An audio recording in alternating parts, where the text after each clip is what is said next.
How to pair and set up your Apple Watch. So let's get started with the tutorial. Turn on your Apple Watch by pressing and holding the side button on the watch until the Apple logo appears. When the logo appears, simply release the button. Then all you have to do is position the iPhone and Apple Watch close to each other.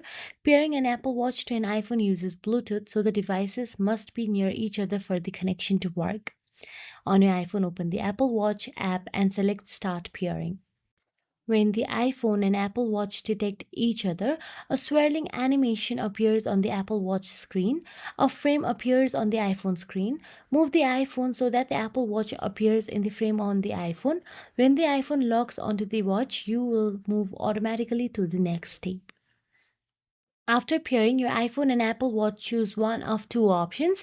If you have had an Apple Watch in the past and want to use the data from a previous watch, select Restore from Backup, otherwise choose Setup as New Apple Watch. Here is what to do next. In the first few screens, agree to Apple's terms and conditions. Wait for the Watch app to sign in to your Apple ID or Apple account. If you're prompted to sign in, do so and then select OK on the shared settings screen. Now create a passcode to secure your Apple Watch. To use a basic 4-digit code, select or create a passcode and enter your preferred code twice on the Apple Watch. To use a more complex and secure code, select add a long passcode and enter the code on the Apple Watch. The Watch app on the iPhone then lets you know about the heart health features of the Apple Watch for models that support them.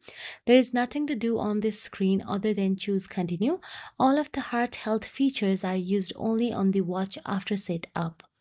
So that is it. If you found this video helpful, please like, share and subscribe our channel, and thank you so much for watching.